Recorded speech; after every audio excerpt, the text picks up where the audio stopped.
ta vie. Laisse-moi te dire que si tu es en vie en ce moment, c'est parce que Jésus-Christ est vivant. On va adorer notre Dieu. Et ensemble nous allons élever son nom. Car la Bible dit ceci. Il a... Frères et sœurs, membres de l'église, de la communauté La Main de l'Éternel, distingués invités à vos titres et qualités respectifs, nous vous souhaitons la bienvenue parmi nous.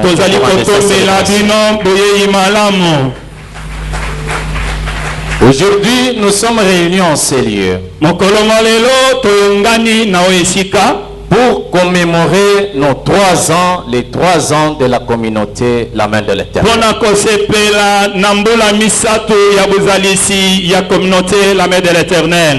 10 décembre 2017. 2 décembre 2017. 2 décembre 2020. 10 décembre 2020. 3 ans que Dieu a permis que l'église La Main de l'Éternel existe et continue à exister.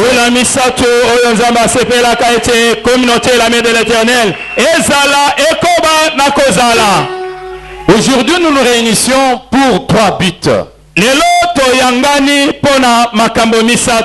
Le premier, c'est pour l'accomplissement des promesses de Dieu faites en son serviteur.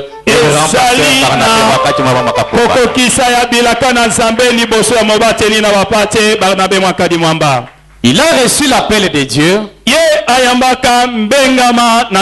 de pouvoir fonder une église.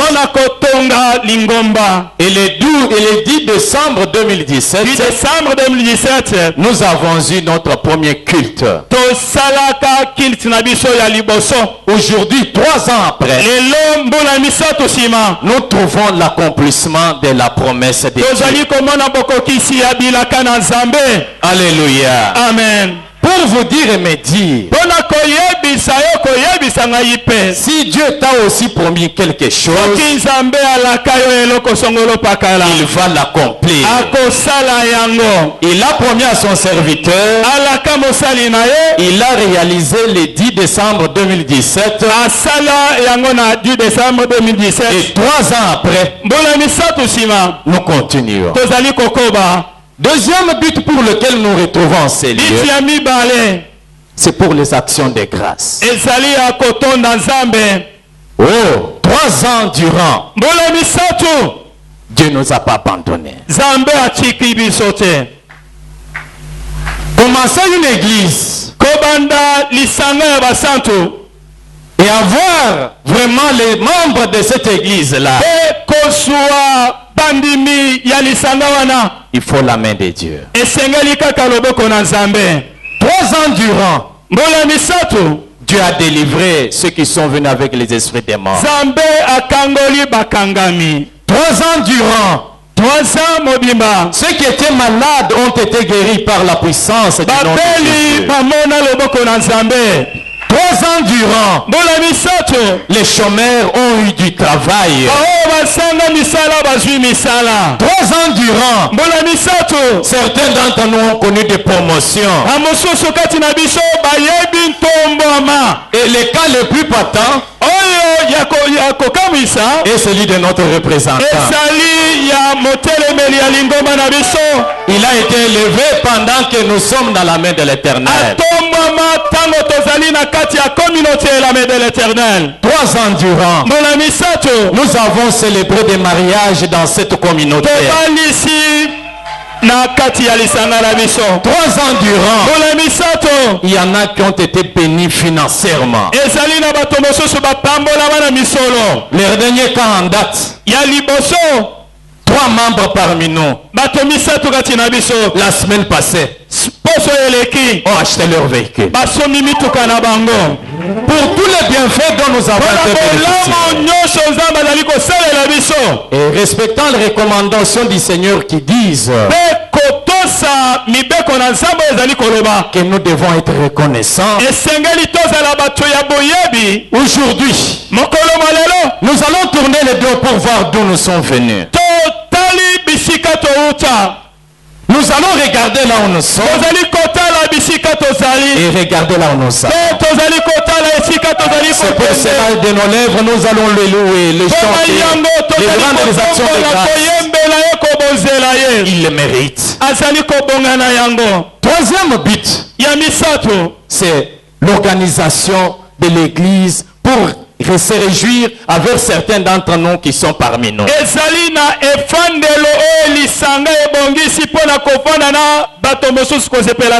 C'est pourquoi nous demandons à chacun de nous d'avoir une bonne attitude de prière. Et prions le Seigneur notre Dieu qui a établi son serviteur de pouvoir les garder davantage pour que cette œuvre aille encore plus loin. Oh, je ne saurais terminer ces mots sans remercier tous les membres de l'église.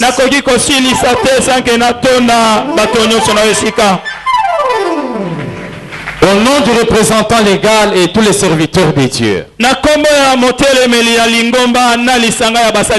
disons merci à quiconque a contribué pour que cette œuvre soit aujourd'hui ce qu'elle est.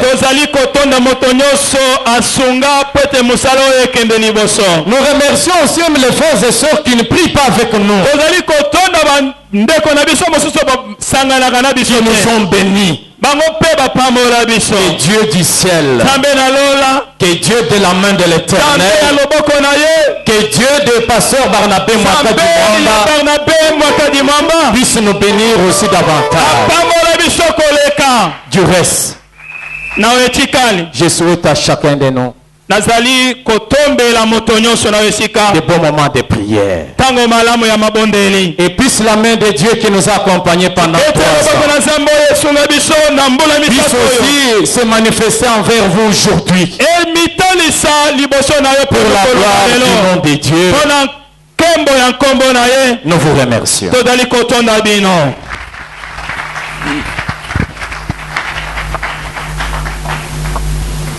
Acclamons encore une fois pour le Seigneur.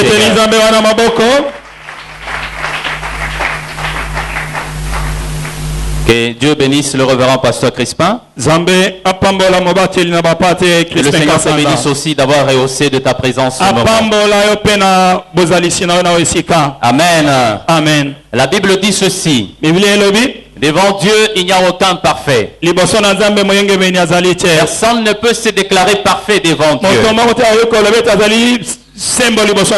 avons péché de différentes manières.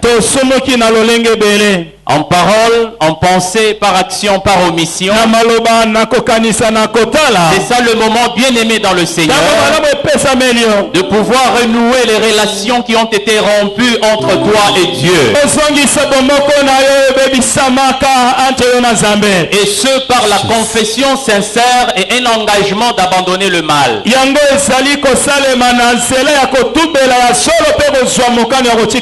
Ainsi je veux vous prier bien aimé dans le Seigneur, pour ceux qui peuvent se mettre à genoux de pouvoir le faire.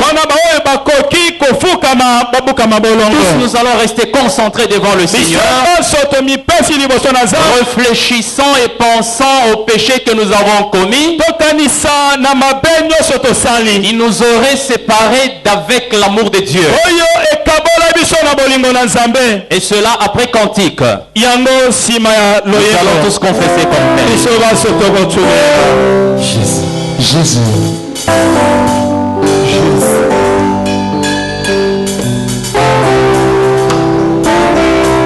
Entends les cris de mon cœur qui implore ta bienveillance.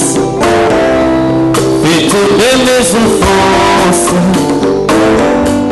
Fais-lui sur moi ta face. Entends les cris de mon cœur qui implore ta bienveillance.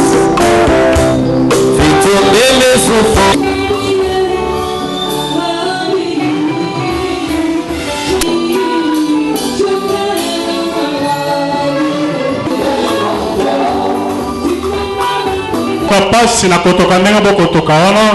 Oui, c'est pour l'amour de Christ. Si Dieu vous bénit, vous nous accordez vraiment un grand temple. Notre Dieu sera vraiment loué.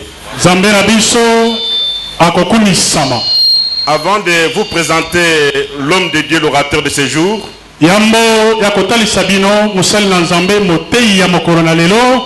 je vais profiter pour vous présenter mon père spirituel.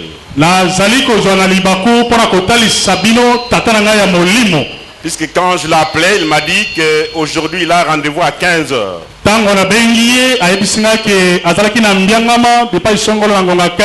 J'ai beaucoup insisté pour qu'il soit là. Heureusement, il s'est dérangé, il est au milieu de nous. Peut-être qu'il pourra partir avant. Sans que je voulais le présenter. C'est ainsi que j'en profite pour vous les présenter. Il est juste mon grand frère, mon frère aîné. C'est lui qui m'a appris à prier. En 1980, j'étais encore jeune. Mais c'est lui qui m'a appris à prier dans les renouveaux charismatiques. Il a aussi une église ici à Kinshasa. Juste derrière Maman Mouilou. On l'appelle Bertin Mudimu Tshisekedi. Avec tout le respect, je vous demande de vous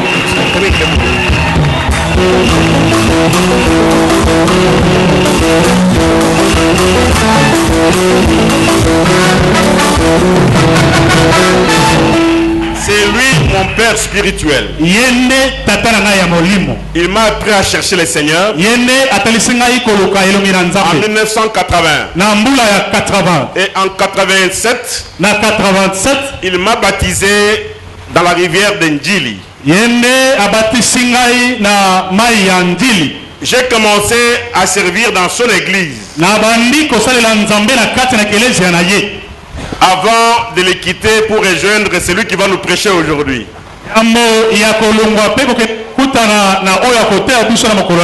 Ce que je suis, il a une grande part. Je suis ce que je suis grâce à lui. C'est ce que j'ai préféré aujourd'hui, que vous le connaissez aussi. Il dirige un grand département d'administration financière à l'ONATRA. En plus de cela, serviteur de Dieu, marié, père de 5 enfants,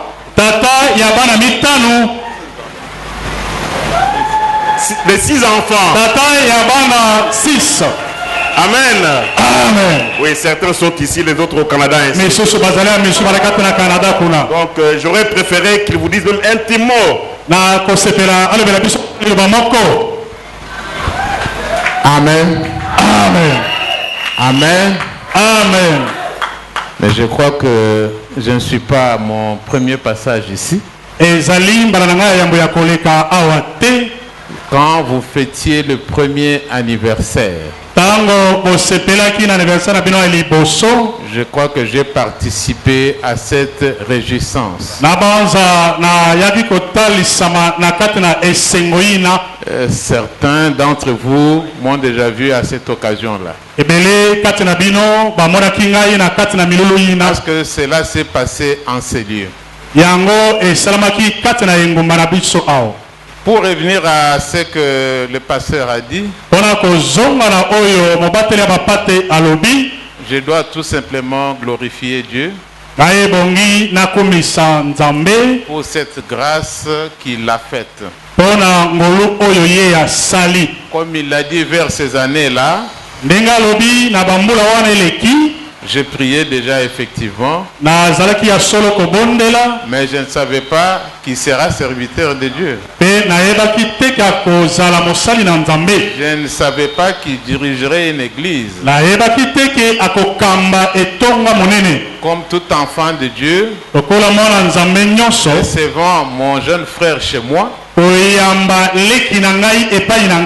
je l'ai amené à l'église. Et c'était dans le plan merveilleux de Dieu. Parce que aujourd'hui, en vous voyant, en voyant l'œuvre, on ne peut que rendre gloire à Dieu. Ma joie est d'autant plus grande parce que j'ai suivi le déroulement du culte jusqu'à ce moment. Il y a quelque chose que je peux relever et que je vais partager avec lui et avec vous. C'est le respect du modèle de Dieu. La Bible me rappelle que quand Moïse devait construire le tabernacle, Dieu lui a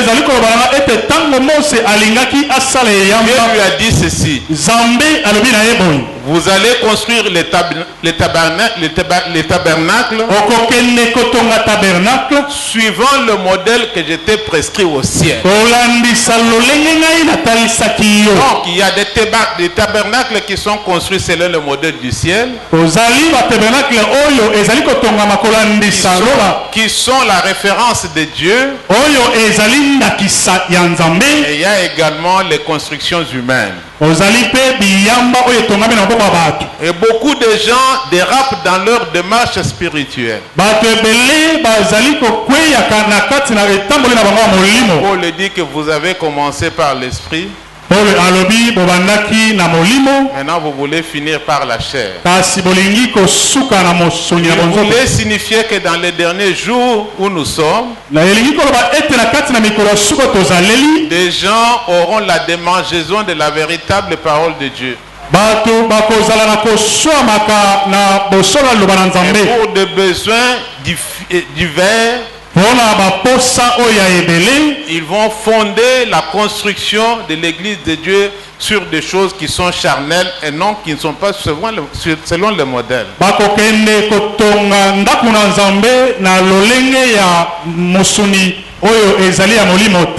Je vous encourage à avancer suivant toujours ces modèles.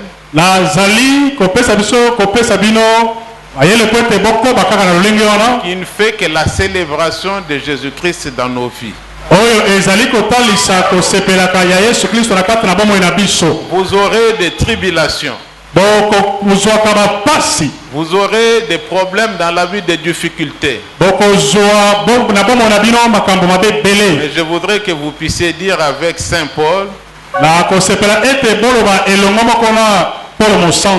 que rien ne peut me séparer de l'amour de Dieu manifesté en Jésus-Christ.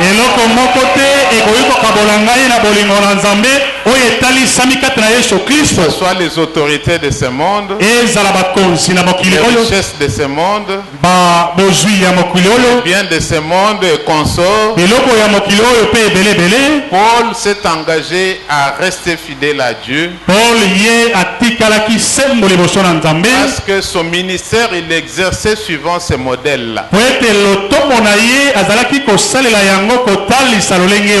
Voilà le plus grand avantage, le plus grand bienfait que nous devons donner à Dieu. Lorsque ce jour-là, nous nous trouverons devant les trônes. Pour rendre compte à Dieu de la manière dont nous avons accompli notre mission. Parce que sur cette terre, nous sommes des missionnaires. Nous avons reçu une responsabilité de la part de Dieu. Et nous devons accomplir cette responsabilité selon les desseins de Dieu. Chacun selon l'appel que Dieu lui a donné. Et selon la grâce que Dieu a communiquée.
d'avancer, il y a beaucoup de ça. Betela Yesu maboko. Betela Yesu maboko. Betela Yesu kele kele. Voilà.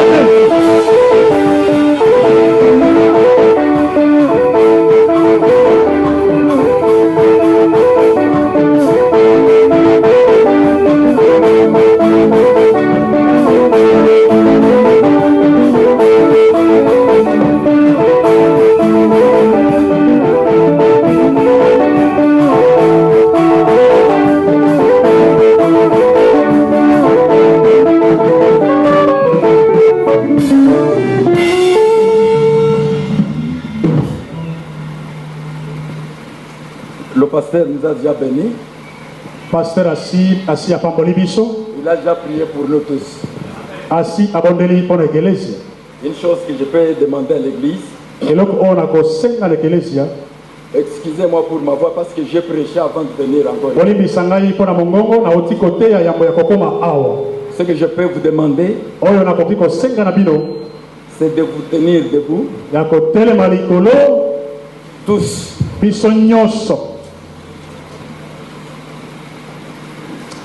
Comme un seul homme qui s'élève. Et nous allons faire une seule chose. Vous savez c'est quoi? Nous allons donner une offrande à Dieu. Une offrande à Jésus-Christ. D'applaudissements seulement.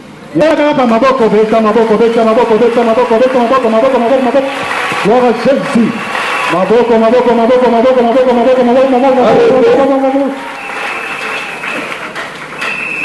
Là, vous n'avez pas bien applaudi le Seigneur. Vous avez applaudi comme tous les hommes. Comme on applaudit à l'église.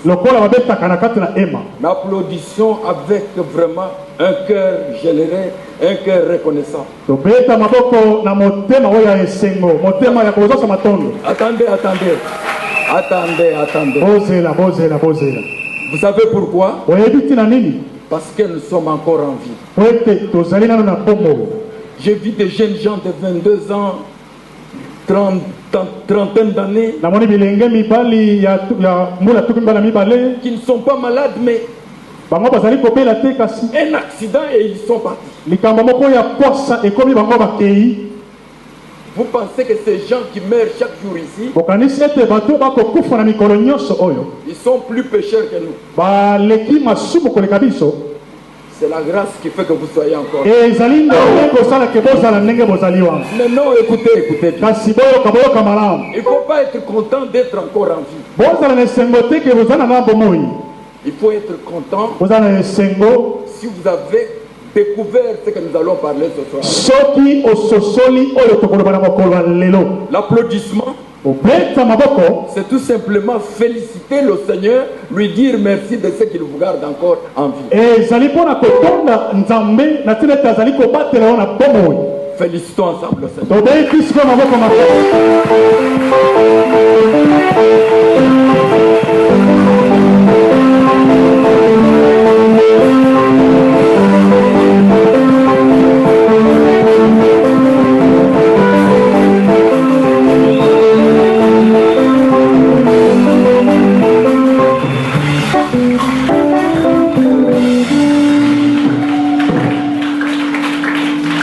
Maintenant, applaudissons pour notre pasteur.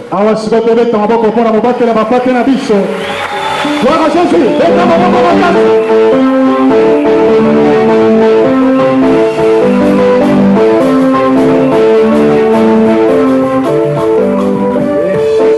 Applaudissons aussi pour le Père spirituel.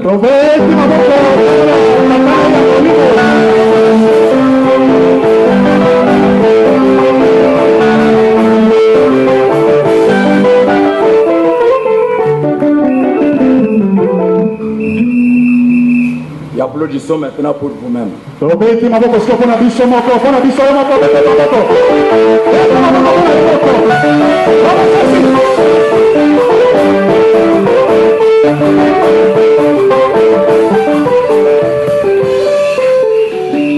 Maintenant, nous allons nous asseoir.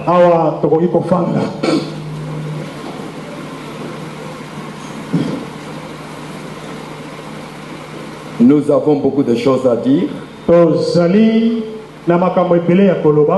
mais elles ne peuvent pas terminer dans ces quelques minutes que nous sommes ici. Mais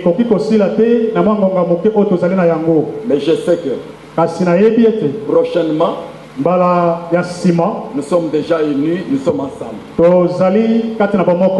Moi, lorsque nous venons à l'église, ou dans nos rencontres avec nos collègues, moi, ce qui m'intéresse, c'est l'essentiel. Amen. Amen. Et l'essentiel,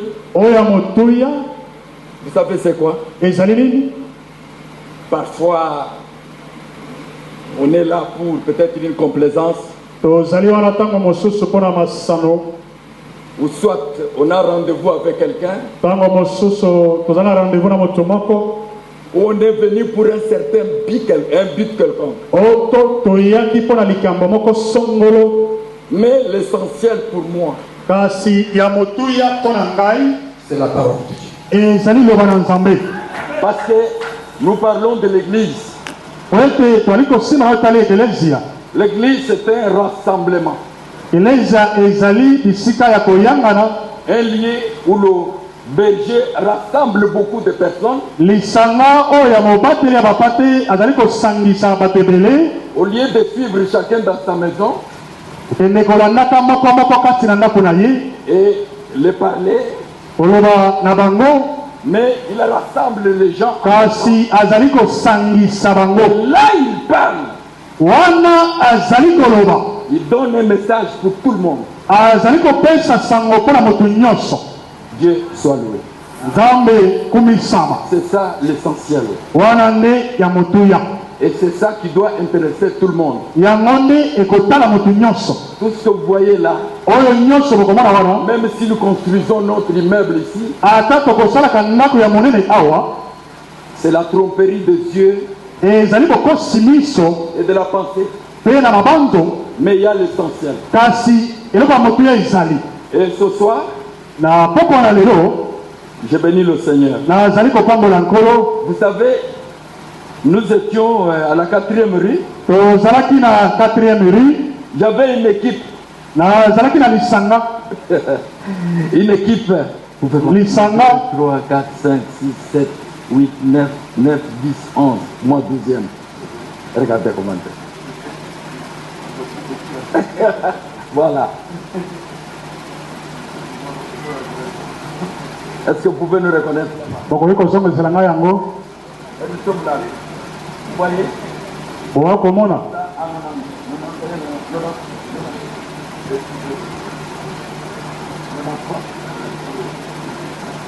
Vous avez vu d'où nous venons? Il ne faut pas envier quelqu'un. Chaque personne a ce que Dieu a mis. Votre vie. Et vous pouvez planter 5 manguiers ici. Dans le même sol. Mais tous les 5 manguiers ne vont pas produire la même quantité de fruits. Contentez-vous de ce que vous êtes.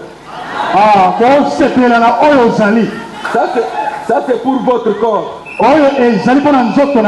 Lui là, c'est un destin. Moi j'ai toujours dit, et puis peut-être ce soir je lui dis une prophétie. Il y a Joseph. Vous le connaissez dans la Bible. Dieu lui a donné un songe et qu'il devait devenir grand.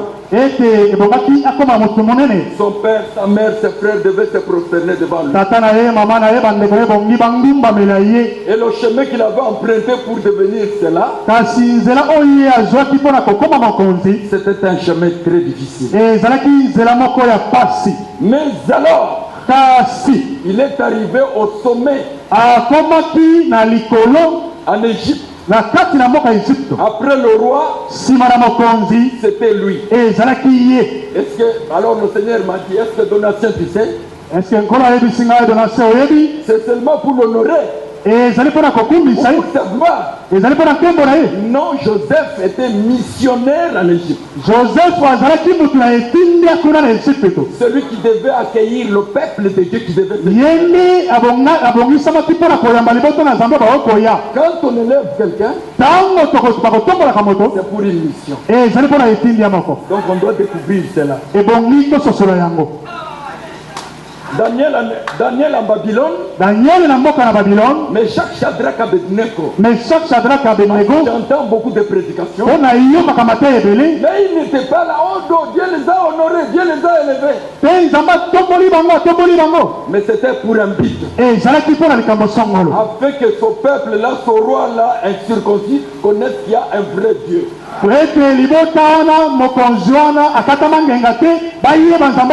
Et la mission a été accomplie. Et Mardoché, le roi Assirius, avec la reine Esther. Esther ne pouvait pas se marier avec son roi incirconcis non plus. Parce qu'elle appartient à une famille sainte. Ce roi là marié comme reine. C'est parce qu'il y avait un coup déjà préparé pour exterminer tous les juifs. Mais elle était là pour protéger son peuple. Voilà pourquoi il est en Égypte. Et lui, le pasteur, il a une fonction aujourd'hui. C'est pas pour la joie, mais c'est pour une mission. Et je bénis le Seigneur. Il a compris. Que Dieu bénisse tous. Que Dieu vous bénisse tous. Nous venons de loin avec lui. Nous venons de loin. Mais ce n'est pas le temps, ça ne sert à rien. Nous passons à l'essentiel. Dieu a fait grâce. Et ce n'est pas une gloire. Moi, souvent, quand je prêche, j'ai toujours de l'eau dans mes yeux. J'ai peur d'une chose. Et nous allons lire ça. Est-ce que quelqu'un a sa Bible ici? Je voudrais voir ceux qui ont des Bibles.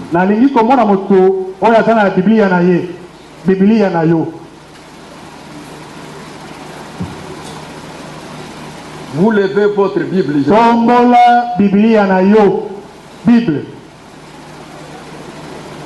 Vous pouvez tous vous rendre compte. Ah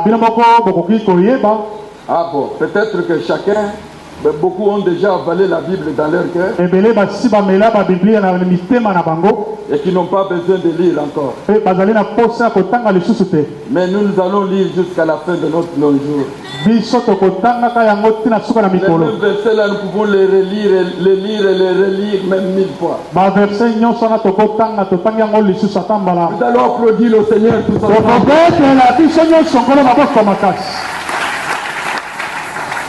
Chers amis, frères et sœurs, troisième anniversaire, je pense que c'est ça. C'est une grâce. Jésus 3 jours dans la tombe. Jonas 3 jours dans le sein du poisson. 3 jours. 3 ans et 6 mois. Tout ça c'est bon. Mais tout ce que nous allons parler, ça se trouve dans ton livre. J'ai été invité chez nos frères catholiques. J'ai prêché avec leur Bible. Moi, je n'ai pas amené ma Bible. Pour leur dire que tout ce que nous allons parler, on se trouve dans votre Bible. Je suis allé chez les protestants. Même chez les gens qui portent les habits blancs là, qui est bien nus et de chapeau à la tête. Ils sont entrés partout là. Parce que c'est la volonté de Dieu. Et tout ce que nous allons parler ici, ça se trouve dans la Bible. Et nous bénissons le Seigneur. Amen. Amen. Amen. Amen. Est-ce que nous sommes prêts? Nous sommes prêts? Yes. Est-ce qu'on peut applaudir le Seigneur?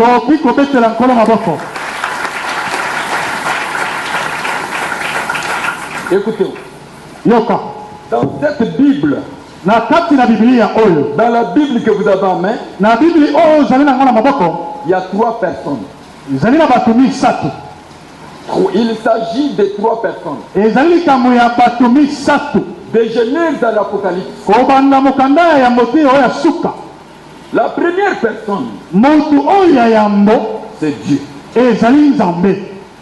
Et la deuxième personne, c'est l'homme. Et la troisième personne, c'est Jésus-Christ. Vous avez compris? Vous avez compris? Donc il y a Dieu, l'homme qu'il a créé en son image, et la troisième personne. Pourquoi la troisième personne? Parce que entre Dieu et l'homme qu'il a créé en son image, il y a une difficulté. Il y a eu un problème. Et mes chers amis, c'est pourquoi il y a toujours un médiateur lorsque des problèmes sont compliqués. Mais maintenant, je veux parler de la troisième personne de Dieu. La troisième personne, c'est Jésus-Christ. C'est celui qui vient trop spécial. Pourquoi? Parce que c'est lui qui doit jouer un grand rôle entre l'homme et Dieu, entre Dieu et l'homme. Il s'appelle Jésus-Christ. J'ai entendu beaucoup de choses dans notre pays. Et même dans d'autres pays aussi, je suis à la télé. L'évangile est devenu malade. Et des gens n'arrivent pas à comprendre pourquoi on doit prêcher la parole. Pourquoi on doit prêcher Jésus. Il est prêché pour quel but? Voilà mes chers amis. En quelques mots nous allons partager. Jésus. Il doit remettre l'homme et Dieu ensemble. Est-ce que vous m'entendez? Il est venu en mission spéciale. Remettre l'homme avec son Dieu. Comme c'était dans le jardin d'Éden. Lorsque Dieu a créé le premier homme qui s'appelle Monsieur Adam, il lui a donné sa femme qui s'appelle Ève. Dieu a donné le nom à l'homme lui-même. Il l'a appelé Adam.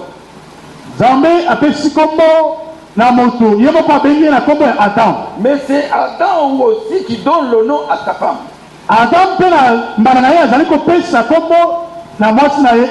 Et ils étaient tous deux dans le jardin en harmonie avec Dieu. Et Dieu descendait. L'homme et Dieu étaient ensemble. Il lui a montré tous les animaux de la terre. Il lui a dit donne des noms à tout ça. C'est l'homme qui a donné le nom aux oiseaux. Il a donné le nom aux rivières. Il a donné le nom aux arbres. Ça c'est l'homme. Pourquoi? Parce qu'il était avec Dieu. Mais Dieu lui a dit, tu vois, ici il y a 2 arbres de grande importance. Ici il y a l'arbre de vie. Mange de ses fruits chaque jour. Et tu seras en vie. L'arbre ici, c'est l'arbre de la connaissance du bien et du mal. Tu ne mangeras pas de cet arbre. Le jour où tu en mangeras, tu mourras. Et M. Adam a compris. C'est pourquoi je vais parler à chacun ce soir. Mes chers frères et sœurs, l'évangile c'est la conscience. Comme nous sommes avec vous ici, c'est la conscience. Et Adam marchait avec cette loi de Dieu dans son cœur. Jusqu'au jour où lui-même, il a mangé de ce fruit. Et des problèmes ont commencé. Jusqu'à ce jour. Chers amis. Et Dieu a chassé l'homme.